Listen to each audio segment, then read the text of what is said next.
أعوذ بالله من الشيطان الرجيم بسم الله الرحمن الرحيم الحمد لله والصلاة والسلام على سيدنا ونبينا ومولانا محمد وعلى آله وأصحابه أجمعين أما بعد السلام عليكم ورحمة الله وبركاته.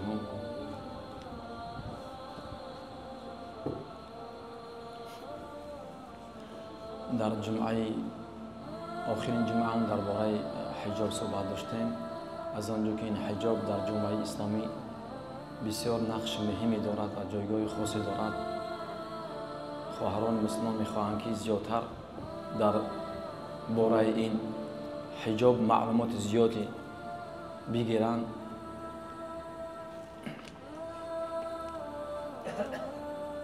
اول این است که زنهای مسلمان اینا بدانند که زن در اسلام جایگاه بسیار بلندی دارد، جایگاه خاصی دارد. زن یعنی مادر است. از زن آدم تولد می شود و الله تبارک و تعالی این زنها را از هر طرف محافظت میکند، نگهداری میکند. الله تبارک و تعالی زنها را هشدار میدهد، نگهدار میکند که تا در فتنه نیفتند و همین خیل زنها سبب فتنه دیگران نشوند. بنابر همین یعنی زنی که جایگاه بسیار بلند دارد، وقتی نگاه میکنیم در جامعه انسانی، در جامعه مسلمانان، نصف جمعیت مسلمان ها زنها تشکیل میکنند و باقی ماندهش نصف دیگری جمعیت مسلمان ها که مردها و کودکان هستند، بازم همین باقی مانده از همین زنها به دنیا تولد شدن و در دامن همین زنها تربیت یافتگی‌اند. در نتیجه زن خودش یک جامعه می شود. اگر همین زن بیاید اصلاح شود، خودتر شود، با ایمان شود، با اخلاق شود، شرم و حیا را پیشه کند، حجاب را رعایت کند، در نتیجه یک ملت، یک تمام امت یعنی که تربیت میکند، نجات میتید، از فسادها نگاه میکند. اگر رفته و زن منحرف شود، بی‌رحم شود، به شرم، به حیا شود، به اخلاق شود، ایمان ضعیف شود، در نتیجه یعنی جامعه فساد می شود، جامعه پورا تیکه تیکه میشه، از بین می رود.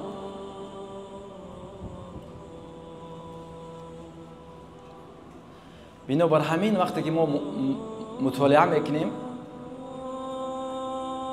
تاریخ گذشته را نسبت زنهای مسلمان یعنی که شکار میکردن آنها را، چون که اصل ضربه به زن کشید یعنی که جامعه هست. زن نه فقط مسئولی خانه هست بلکه جامعه هست. اگر زن فساد شد جامعه فساد می شود. زن اگر اصلاح شد، با شرم و حیا شد، جامعه خوب می شود. بنابر همین وقتی که ما نظر میکنیم تاریخ و تمدن‌ها و ملت‌های دیگر را، وقتی که زنها از راه بی‌رحم شدن، فساد شدن، یعنی در اون جامعه ها به بند باری، فساد، عذاب زیاد گرفتار شدند. همچون تمدن ها یونان، روم، فارس و هند و دیگر کشورهایی که بودن زنهاشون بی‌رحم شده بودند. خب حجاب یعنی این امر الهی و فریضه است که الله سبحانه و تعالی زنان مسلمان امر کردند که حجاب را رعایت بکنند و این حجاب یکی از راه‌های نجات و خوشبختی است. حجاب نشانه ایمان و اطاعت و فرمانبرداری الله سبحانه و تعالی است که بهترین و مهمترین وسیله تقوا و خداترسی است که هر جامعه که همون جامعه اگر زنهاش خداترس باشند، با عزت باشند، با حجاب باشند، با شرم و حیا باشند، همون جامعه با عزت هستند. اگر هر جامعه که زنهاشون به شرم حیا باشند، به حجاب باشند، یعنی همون قدر همون جامعه گرفتاری های مشکل ها و فتنه های زیاد می شود. شاعر برای زنها شعر می گوید جالب است که می فرماید ای زن از فاطمه به تو این گونه خطاب است. ای زن از فاطمه به تو این گونه خطاب است. ارزنده ترین زینت زن حفظ حجاب است. فرمان خدا قول نبی نص کتاب است. فرمان خدا قول نبی نص کتاب است. از بهر زنان بهترین اطاعت حجاب است. یعنی یکی از بهترین و مهمترین عبادت های زنها چی است؟ این رعایت کردن حجاب است، پوشیدن سطر حجاب است. سعدی شیرازی رحمت الله علیه درباره این وصف زنها یک شعر دیگر را میگوید که در یعنی نقشی هر گونه زن در زندگی زناشویی بیان میکند، اشاره میکند. این خیلی از شعرش که میفرماید که اینجا باید توغری بفهمید. سعدی رحمت الله میفرماید چون زن راه به بازار گیرد بیزن، چون زن راه به بازار گیرد بیزن، ورنه تو در خانه بنشین چو زن. سعدی رحمت الله معتقد است اگر زن راه بازار را گرفت، یعنی از خانه بیرون شد، بازار رو شد یا بازار نشین شد یا کارگر شد، کار کرد در خود در زندگیت ای مرد اینا بدون، یعنی مشکلات زیاد در زندگیت پیدا می شود. بنابر همین سعدی رحمت الله میفرماید که چو زن راه به بازار گیرد بیزن، ورنه تو در خانه بشینی چو زن. یعنی این همون قولی حضرت علی رضی الله عنه در زمان خلافت خودش فرمود که من شنیدم زنهای شما در بازارها دوش مردهای کافر قدم میزنند، راه میزنند. آیا شما غیرت شما جوش نمیزند؟ آیا شما غیرت ندارد؟ این را بدونید که هر کی غیرتی ندارد هیچ خیر خوبی ندارد. یا که دیگر شاعر میفرماید که زنها را همین یک هنر بس هست، شینند و زویند و شیران نر. بنابر همین سعدی رحمت الله میفرماید که چو زن را به بازار گیرد بیزن، وگرنه تو در خانه بینشین چو زن. زی بیگانگان چشم زن کور بود، زی بیگانگان چشم زن کور بود، چو بیرون شد از خانه در گور بود. یعنی همون مقصدش است که زنها وقت بیرون میرن مردهای بیگناه نگاه میکنن، همین را در نظر دارد. باش که سعدی رحمت الله علیه که زن همین خیل چشمای زن همین خیل زنهایی که مردهای بیگناه را نگاه میکنن نظر میکنن چشمش کور بشه، از خانه بیرون در گور باشند. مقصد که خانه شین بشینند، شرم حیا را رعایت کند. حضرت سعدی میفرماید در ادامه میفرماید که زنی خوب و فرمانبر و پارسا، زنی خوب و فرمانبر و پارسا کند مرد درویش را پادشاه. زنی خوب، زنی خدا ترس با شرم و حیا، زنی فرمانبر بردار، زنی که شوهرش قدرش میدونه، شوش قدرش میدونه، حرمتش میدونه، احترامش میدونه، قدردانش میکنه. میگه همین خیل زنی خوب، همین خیل مردشه، مردی که درویش هست. درویش هم میدونید درویش کسی از دنیا کندگی کمبغل، البته خدا ترس کمبغل است. همین خیل مردشه میگه پادشاه میکنه. مرد طبیعت مرد همین خیله. زن باید اطاعت از فرمان شوهرش بکنه، گپی شوهرش گوش بکنه، با گفتارش بکنه، با شرط اگر که شوهرش شوش زنش یگان امر به گناه نکنه. و ایلا همیشه زن باید از شوهرش گوش بکنه. اینجا مردک فطرت مرد این است که خش مرد احساس میکنه. زمانی که زن با شوش بحث مناظره کرد، تقریبا خیلی زنهای امروزه هستن تقریبا همین که در دین یک دگ میزنن، دیگه مرد احساس نمیکنه مردی خچ.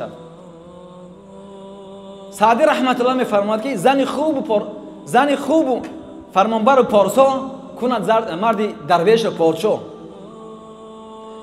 هر کی را خانه آباد و همخوابه دوست، یعنی هر کی را خانه آباد و همخوابه دوست یعنی همون زن خوب، زنی که خانه را آباد نگه میکند و شوش دوست میدارد، همین خیل خانه را همین خیل مرد خداوند چی میگه؟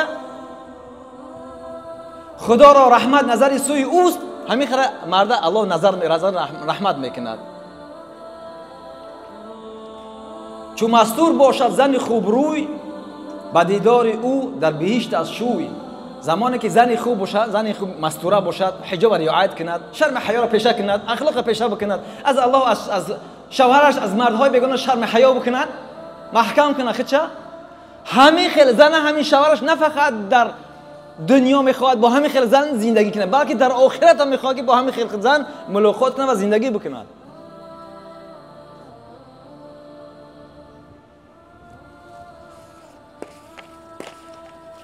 خب برمیگردیم به سوی حجاب، تاریخچه حجاب سرسری صحبت میکنیم وقت نروه. خب از زمان رسول الله صلی الله علیه و تا زمان تا میانه تا آخر قرن 14 هجری قمری که با میلادی اگر حساب کنیم آخرهای قرن 19 و پیش قرن 20 پیش از اینکه آخرین خلافت اسلامی که امپراتور عثمانی بود از بین بروه، یعنی بعد از اولین جنگ جهان دنیا 1914 بود تا 1918 ادامه داد. بعد از همین جنگ اول بزرگ جهان یعنی خلافت اسلامی عثمانی ضعیف شد، بعد از بین افتید. بعد از همین یعنی از زمان رسول الله تا همین زمان تقریبا 1300 چند سال، قریب 1400 سال تمام زنهای مسلمان با حجاب بودن، با نقاب بودن. کسی گرده و جرأت نمیکرد که حمله بکنن. زن مسلمان چه خیلی که امروز میبینیم بر یک اسباب اولت اسباب قرار شده دادن به خاطر مقصد و هدف و بازارش او رونق بسن بازارش استفاده میکنن زنها را مثل یک اسباب کردن. اون زمان کسی گرده نمیکرد که این خیلی بکنن.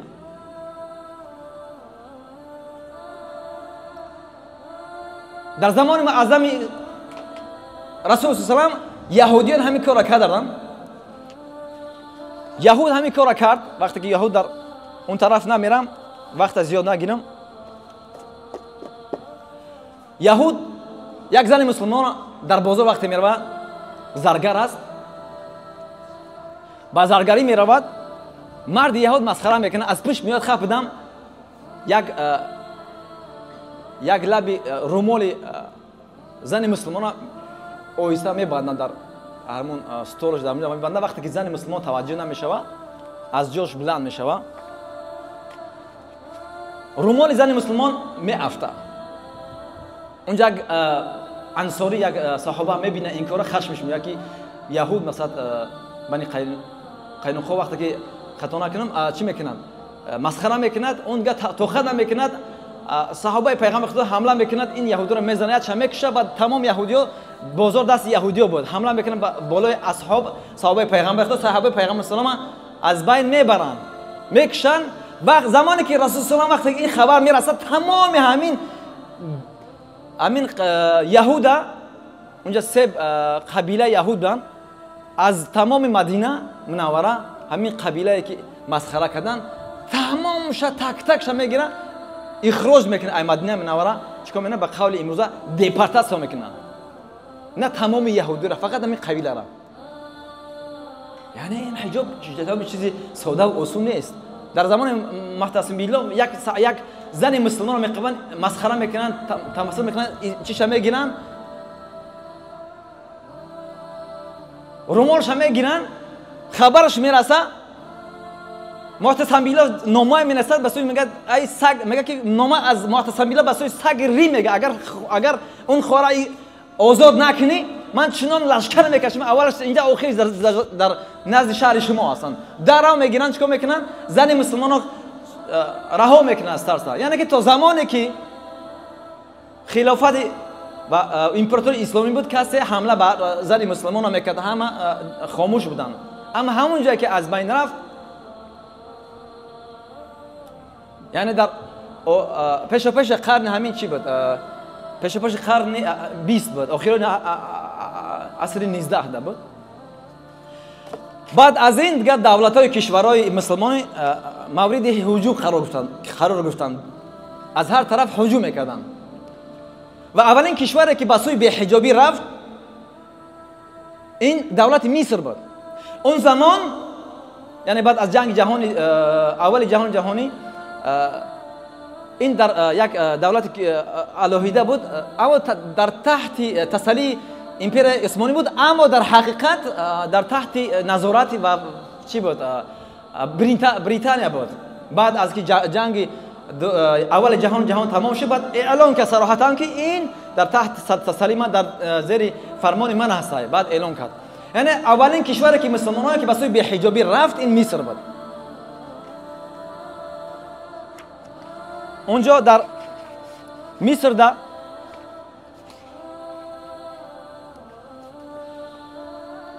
قضیه این خیلی بود که امیر مصر محمد علی پاشا، این علما صحبت میکنن، این قضیه تاریخی مصر اولین کشوری که بی‌حجابی رفت و الا تا 1300 چند سال یعنی تمام مردم مسلمان، زنهای مسلمان با حجاب بودن، با نقاب بودن. بعد از این شروع شد.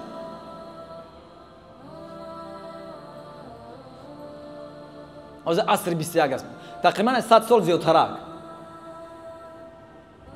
یعنی بسیاری مردم این قضیه را نمیدونن، این خبر را نمیدونن.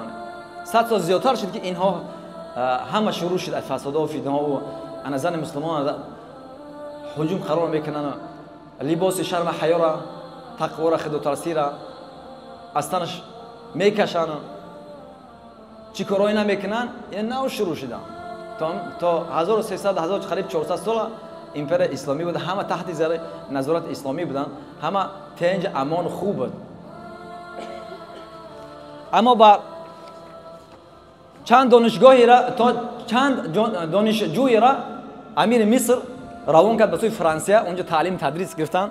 بعد از اونجا برگشتن به سوی مصر، شروع کردن با تبلیغات زنها به سوی بی‌حجابی.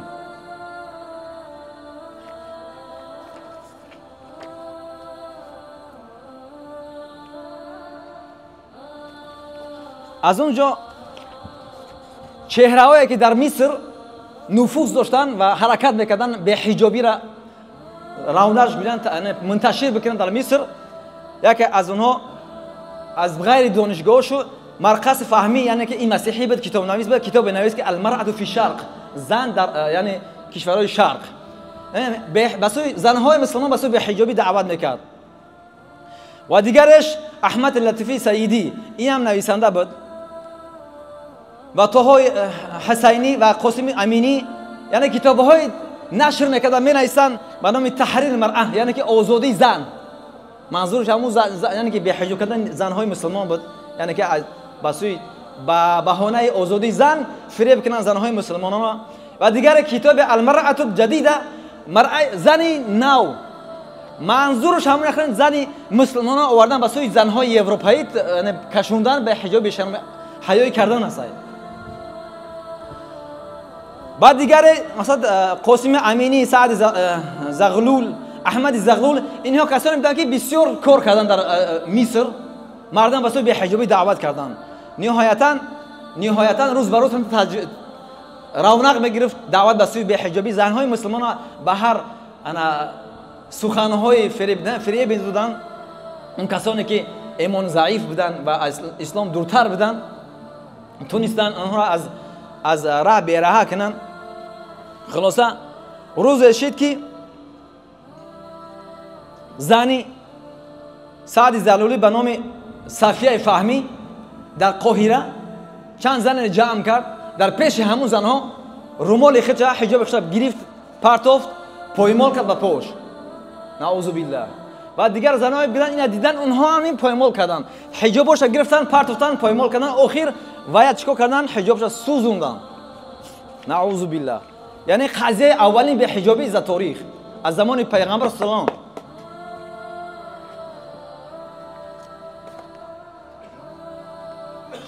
همین کارا همین حجاب سوزی را نزدیک دوم جنگ جهان شوروی، یعنی همون بعد از انقلاب بلشویکو عسکر سرک شوروی که در وطنای ما حمله کرد، بخارا و سمرقند حمله کرد. اون زمان بسیار در روی دنیا اولین جا بود سمرقند بخون در روی علم فرهنگ. اینها میخواستن که دین اخلاق از بین ببرن. ببینه از کجا شروع میکنه؟ از حجاب، چون حجاب بسیار مهمه. نه زن مسلمان دیگر، زن مادر دیگر جایگاه زیاد داره. زن اگه امت های خیلی گفتیم زن نصف امت اسلام زن است، نصف باقی مانده مرداش باز از زن تولد شدگیان. یعنی زن تمام جامعه زن فریب کردن، پرده شرم حیا از تنش دراندن پرتفتن، دیگر هیچ خیر نیست.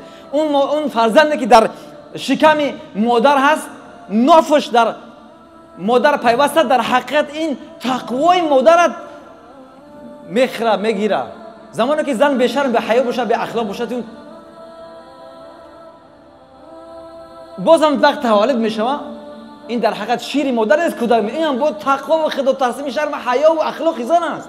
زن خوب شه جامعه خوب میشه. اینجا بازم شوروی ها میدونستن کجا را از کجا شروع کنن، از زن شروع کردن. تقریبا پیش از دوم جنگ جهانی دنیا، مثلا در سال 1928 تقریبا اونها نمی شروع کردن چی؟ تبلیغات بسوی به حجابی، فرهنگ حجاب از بین ببرن. تا اونجا قضیه همه ما شما میدونیم. این قضیه خیلی دور، خیلی نزدیکه. مادرای ما شما حیات هستن، میدونن چه خیلی با محجبه بودن، با مستوره بودن، با شرم حیا بودن. این خیلی دور نرفت، از نزدیک است. بازم همونجا چیکار کردن؟ زنان رو فریب کردن، از حجابای مادرای ما و شما، اپا آیته ما و شما را از سرش بیزون کردن، بازم سوزوندن. نعوذ بالله. همین در روزه دشمنان مسلمان و مسلمین، یعنی که به عنوان چی؟ عید جشن میگیرن. نعوذ بالله. 8 مرد. نعوذ بالله. این مسخره در دین به حجاب، این انسان از دین به دین میکنه. یعنی دشمنی به حجاب، مسخره و استهزاء به حجاب، اینها انسان از دین مبین اسلام خارج، یعنی که کافرش میکنه. این مسئله حجاب شوخی بازی نیست. نه فقط شوروی، آخر نهایتا ببین شوم شوروی الله از بین بود. شوروی تیکه تیکه پاره که از بین بود، اما اسلام تا هنوز هست، حجاب تا هنوز هست. همین کارو چندین ملت ها کردن. در جمعه گذشته گفتیم چی چندین تمدن‌ها، چندین امپراتورها کردن، زیر حجاب زدن، اما حجاب نتونستن از بین برن. مغول ها را ببینید، وقت در بغداد اومدن، از بین بردن فرهنگ ها حکمای اسلامی و زن مسلمان به شرم حیا کردن و استفاده کردن و از مسلمان ذلیل خورذلی کردن و قفا زدن مسلمان ها هر کار کردن. حجاب و کتاب را سوزوندن. وقتی که در اومده در عراق همه شما میدونید چقدر بیرحمانه مسلمان میگه. تا 6 تاریخ نقل میکنه که تا 6 ماه کوچه های عراق سرخ بودن، ای خون مسلمان ها. نعوذ بالله. و دایره ها، آبهای دایره ها، نهرها از 6 ماه یعنی سیاه بود از رنگ کتاب های اسلامی. همه را از بین بردن که اسلام از بین بره. از سر شب کنیمش حجاب از بین بره، اما کور خوندن. ببین امروز پارا شدن. و یعنی که امروز اسلام هست، حجاب هست، اما خیلی مغولا ببین چه کردن. نهایتا خودشو اسلام قبول، چقدر مغولا به اسلام قبول کردن، خودشو در اومدن اسلام قبول کردن. نهایتا مغول همش از بین رفت، اما حجاب اسلام باقی است. دوباره تکرار نمیگم. در جمعه گذشته صحبت کردیم برای تاریخ‌های امپراتورایی که زدن زید اسلام، نتونستن اسلام حجاب از بین بردن. اونا خوش رفتن نهایتا از بین، اما اسلام امروز و حجاب امروز هست و میموند. اگرچه مقصد و یا ضرر زیان بسیار آوردن، یعنی کارهای کردن وحشیانه که در عقل انسان درست نمیگیرن. نه فقط در جامعه انسانی بشری، نمیگم مسلمان، در جامعه بشری انسان طغری نمیگیره، تا حد در حیوانات طغری نمیگیره. این کارهایی که مثلا آدمیزاد دست آدمیزاد بکنه، حیوان این کارا نمیکنه. خب حجاب ای لحاظ قرآن خب قرآن چی میگه؟ حجاب چیست؟ حجاب یعنی ستر است، پوشیدن است. بسیار جامعه بینن که انا صحبت میکنن که حجاب در قرآن مگی نیست. حجاب در قرآن چند بار اومده؟ هم الله سبحانه دستور داده، فرمون داده حجاب کنن زنان مسلمان، و هم خود همین کلمه چند بار استفاده می شود در قرآن. در چندین جای قرآن میاد. من سرسری صحبت بکنم، وقت بسیار تیز میگذره، نه رازگاه میگیرم که وقت تمام میشه. خب سوره مبارکه چی؟ اعراف. الله سبحانه و تعالی میفرماید که اعوذ بالله من الشیطان الرجیم و بینهما حجاب، و بینهما حجاب کلمه حجاب است در قرآن اومدگی است. و علی الاعراف رجال یعرفون کلا بسیماهم، و بینهما حجاب، بین دوزخ بهشت حجابی است، پرده است، یعنی دیوالی هست. اینجا کلمه حجاب استفاده میشد. همین خیل در سوره مبارکه اسراء آیت 45 میفرماید که اعوذ بالله من الشیطان الرجیم و اذا قرأت القرآن جعلنا بینک و بین الذین لا یؤمنون بالآخرة حجابا مستورا. حجابا مستورا، حجاب مستور، یعنی کلمه حجاب با ستر اومده در قرآن. یعنی که زمانی که تو قرائت میکنی ما بین تو و بین اون کسانی که ایمان به روز قیامت دارن ما حجاب قرار دادیم. یعنی از بس که متکبر هستن، حق کافر رو قبول ندارن، میگه ما بین اینها حجاب و ستر قائل کردیم که درک قرآن میکنن. این بازم چی؟ ستر حجاب، یعنی کلا رو پوش میکنن، کلا پیش راه میگیرن، محکم میکنن. همین خیلی در سوره مبارکه مریم آیه 18 اعوذ بالله من الشیطان الرجیم فاتخذت من دونهم حجابا فارسلنا الیها روحنا فتمثل لها بشرا سویا. یعنی حجاب، کلمه حجاب بازم استفاده می شود. همین خیلی در سوره صاد در باره حضرت سلیمان اصلا می فرماید اعوذ بالله من الشیطان الرجیم فقال اینی احببت حب الخیر عن ذکر ربی حتی تاورت بالحجاب. اینجا حجاب استفاده می شود. سوره مبارکه فصلت و قالوا قلوبنا فی اکینة مما تدعونا الیه و فی آذاننا وقر و من بیننا و بینک حجاب. اعتراض کفار به سوی پیغمبر صلی الله علیه و آله وقتی که قرائت میکند خودش اعتراض میکند، دلهای ما قفل زده، ما بین ما و شما حجاب است، حجاب پرده پوش است. یعنی باز هم نه حجاب اومدگی در قرآن بیان میکند. همین خیلی در سوره مبارکه شورا آیه 51 میفرماید که اعوذ بالله من الشیطان الرجیم و ما کان لبشر ان یکلمه الله الا وحیا او من وراء حجاب او یرسل رسولا. یعنی شایسته انسان است که الله سبحانه و تعالی مستقیما با اون صحبت کنه مگر یعنی که با وحی میفرسته الله سبحانه و تعالی با پیغمبر رو صحبت میکند، یا که می وراء حجاب، از پشت حجاب. بازم کلمه حجاب استفاده می شود. یعنی همین خیلی کلمه ستر حجاب در قرآن بسیار استفاده می شود. کی گفته است که نیست در قرآن حجاب ستر؟ سبحان الله. اینها کلمه بودن که ستر حجاب گفت که چی است؟ ستر حجاب کلا پوشیدن یک چیز. خیلی ما اونجا داریم یعنی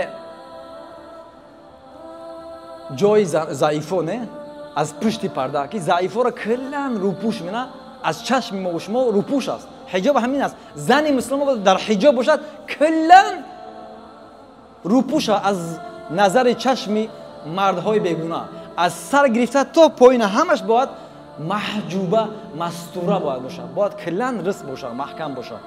امر خدا به حجاب سوره مبارکه احزاب است که آیت 59 که الله سبحانه و تعالی دستور میتید. قضیه این خیلی بود که بعد از هجرت پیغمبر خدا صلی الله علیه و مسلمان ها هجرت کردن، از مکه مکرمه مدینه رفتن. اونجا در مدینه منوره زمانی که زنهای مسلمان بیرون میرفتن، اونجا اون زمان مثل زمان موشونه بود، در خونه هاشو حاجت خونه داشته باشن، مقصد که متوالد داشته باشن. اون زمان دشت ها میرفتن، شب تاریک میشین میرفتن. در اون زمان مردها نگاه میکردن زنها را، چشم چرانی میکردن. نعوذ بالله. وقتی بعد الله سبحانه و تعالی آیت نازل کرد که فرمود که اعوذ بالله من الشیطان الرجیم یا ایها النبی قل لازواجك وبناتك ونساء المؤمنين يدنين عليهن من جلابيبهن ذلك ادنى ان يعرفن فلا يؤذين وكان الله غفورا رحيما. اینجا امر کرد الله سبحانه و تعالی اول پیغمبر خدا را که یا ایها النبی ای نبی قل لازواجك بگو برای امر که بگو برای زنان کی برای زنها برای فرزندان و دخترات همین خیلی برای تمام زنهای مسلمانان همشان دستور امر که خودشا پوشان یدنین علیهن من جلابیبهن. این جلباب همون لباسی که از بالا تا پایین رویش میکنی مقصد رو پوش میشه و زیب زینت زن محکم میکنه. تمام یعنی که تمام موی سر زن ها پیش بر زن ها همشان محکم میکنه رسم میکنه. خب اینجا علما را اگر نظر بکنیم علما دو نظریه دارن که چهره عورت هست نیست. بعضیش میگه که چهره در عورت نیست نمیدرویا، اما زیادش میگه که این هم باید زنها باید محکم نقاب پوشن. اما کسانی که میگن که باید چهره محکم باشن این قوی تر خوبتر است و پاکی نزدیکتر است. دلایل بسیار است برای این. خب اون زمان پیش از امر حجاب زنهای کنیزکان در مدینه منوره همین خیلی سر و روش کشوده بود، موی سر کشوده بود، پیش بر کشوده، دستاش کشوده بودن. خلاصه الله سبحانه و تعالی امر کرد، دستور داد که تو زنای مسلمان تو حتی روحی خودش محکم کنه وقتی بیرون میبرن، وقتی بیرون که برمدن از خانه بیرون مقصد نیاز که شد بیرون برن همش محکم کنن، همه جوش محکم کنن تو فلا یؤذین، تو اینها مورد اذیت آزار مردهای بیگانه نشوند. چون که اون زمان همین خیلی چشم چرانی میکردن و مقصد که زنهای مسلمان شناخته شوند. با چی شناخته؟ با عفت پاکدامنی، با حجاب، که اینها زنهای پاکدامن هستند، اینها مردهای فاسق فاجر هستند که اذیت آزار نکنند. و همین خیلی این زنهای مسلمان آزاد مقصد از زنهای کنیزها متمایز شوند، فرق بکنن. اون زمان زنهای کنیزها همین خیلی میگشتن چی میکردن؟ مردها اذیت آزار میکردن. اما همین حجاب مقصد محکم کردن تمام اعضا پیش بر همه نازک ها را پیش از اسلام در زمان جاهلیت هم بود. یعنی این قضیه واژه و خاصی مسلمی نیست. حجاب یک قضیه آدمی و جهانی است که اگر نظر بکنید امروز با کلیسا و با سینگاگ‌ها امروز هم هستن زنهای اونها حجاب دارن، محکم هستن، محکم میکنن. خلاصه الله سبحانه و تعالی دستور میده، فرمان میتید که اینجا امر است که زنهای مسلمان چیکار کنن؟ محکم کنن، حجاب رعایت کنن. بنابر همین آیات بسیار علما از همین آیات چیکار میکنن؟ نقاب فرض بودن، واجب بودن ثابت میکنن که مقصد که باید نقاب بکنن. بغیر این سوره مبارکه نور هم نه درباره چی صحبت میکنه؟ درباره امر میکنه الله سبحانه و تعالی درباره چی؟ حجاب.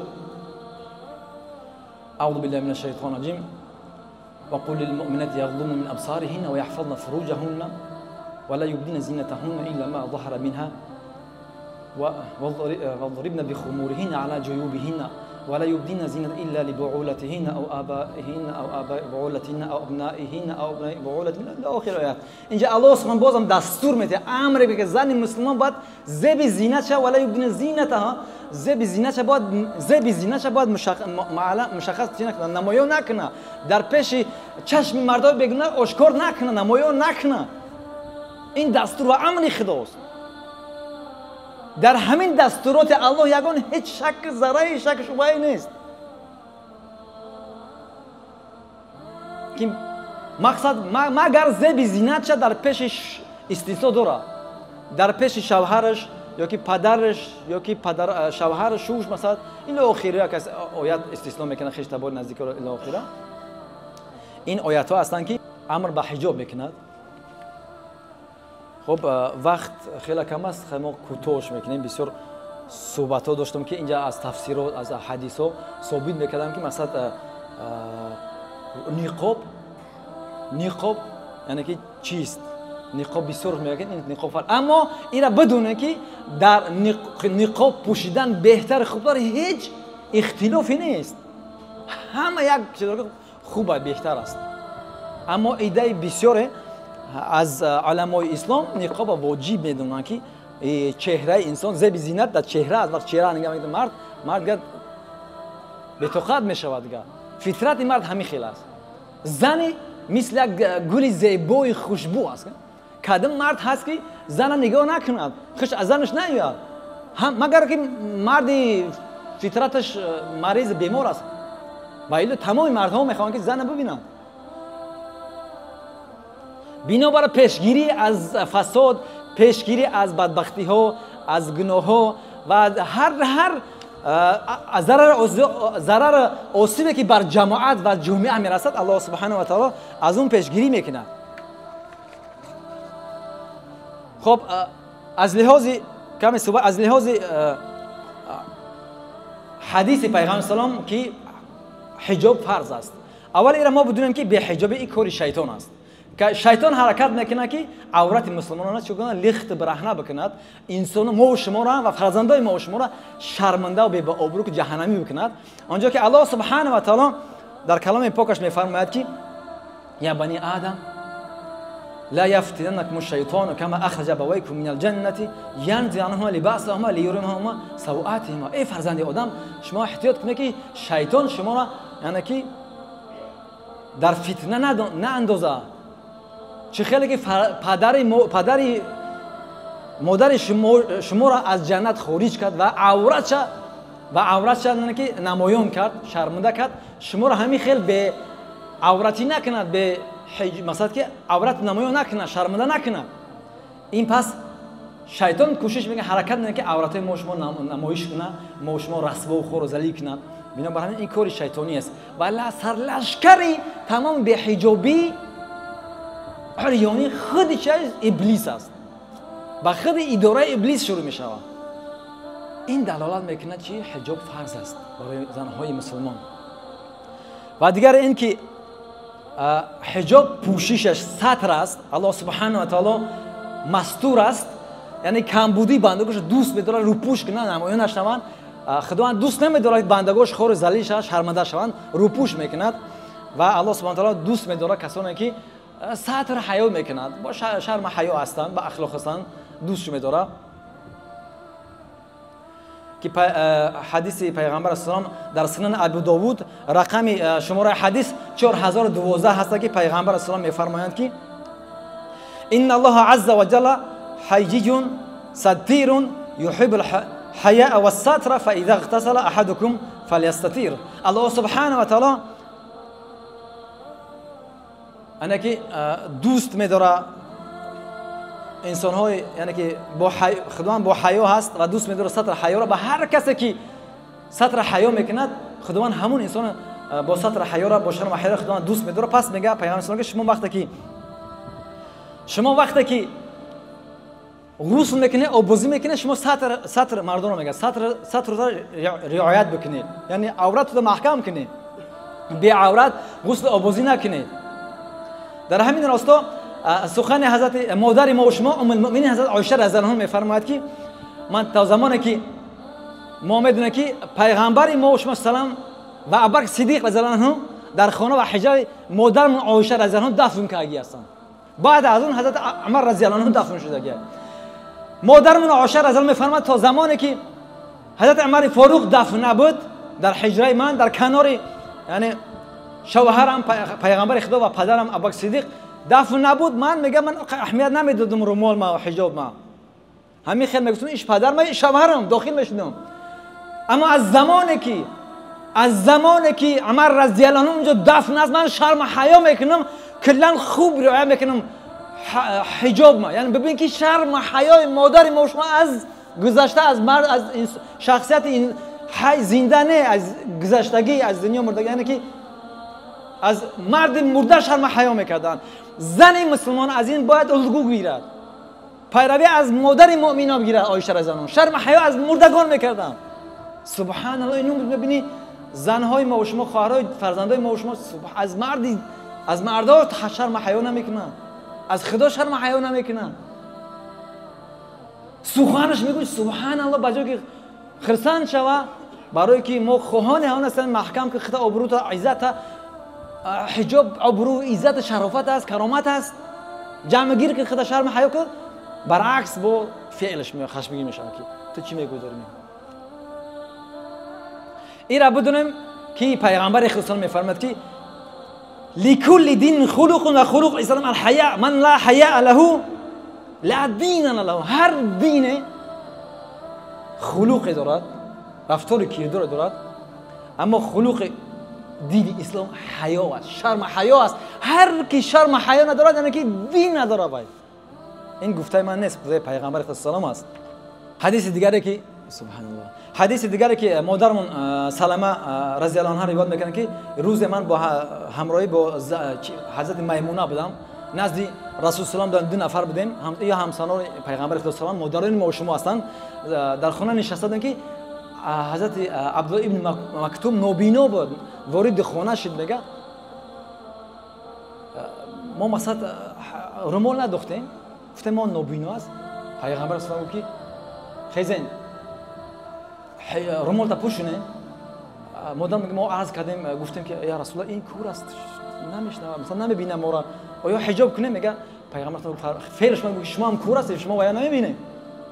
یعنی اینقدر مهم است. ببین سبحان الله، تو حتی در نزد مرد کافی، استغفر الله، من نزد مرد نابینا امنی پیغمبر خدا سلام امر میکرد دست میگه حجاب روایت کنه. سبحان الله. حالا چی برسه با این مردم بیگونه و مردم فساد، چی قدر مردهای فساد بیمار هستن درون. همین خیلی سرسری میگم وقت تمام شد ان شاء الله. همین خیلی اسماء بن ابوبکر رضی الله عنه دختر از ابوبکر یک زمان نزد رسول الله که حجابش تنک باریک بود، پیغمبر صلی الله علیه و رو گردوندن و گفتن که ای اسماء، زمانی که زن به مقصد که بلاغت رسید باید محکم کنه همه تمام بدنش، مگر اینجا اونجا مقصد رو را نشون دادن کفای دستا. همین در زمان یک گروه زنهای پیش عایشه رضی الله عنها اومدن، وقتی دید که کمی که لباسش نازک بودن که بعضی جاش کم کم نمایان میشه، چنان مادر ما فعل گیشتن خشمگین که رمال سرش پرو تیکه تیکه کرد. ای خشمگین که این چی حال است؟ فرمود که برید دستور داد که حجاب خوب بیاره بته برای اینا. فرمود که اگر زمانی که پیغمبر اگر میدید احوال کو حتما امر میکرد، دستور میداد که زنهای مسلمان از خونه نبره بیرون، یعنی که برآمدن از خونه حرام میگردونید. یک حدیث میگم تمام ان شاء الله. در دیگر حدیث مادرمون میپرسه که از پیغمبر علیه السلام در مورد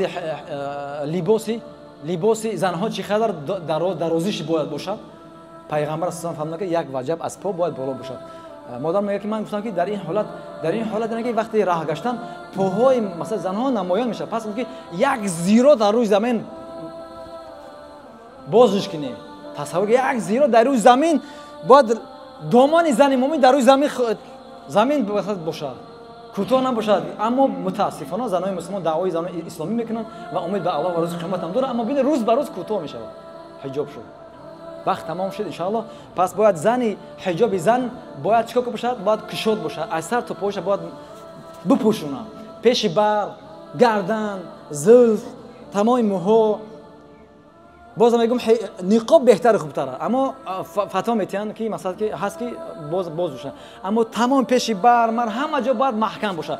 لباس باید کشاد باشه، تنگ باید نباشه، لباس زیب زینت نباید باشه، مثلا که متواضع باید باشه، گلدوزی ملدوزی باید نداشته باشه، کشاد باشه، رنگ های جذاب کننده باید نداشته باشه، تنگ فشرده نباشد. خب پیغمبر اسلام در زمان خودش پیشگویی کردن زمان ما و شما را که گفتن که صنفان من اهل نار لم ارهما، دو گروه هستند که من اونها را دیدگی نیستم، مقصد در آینده میآیند.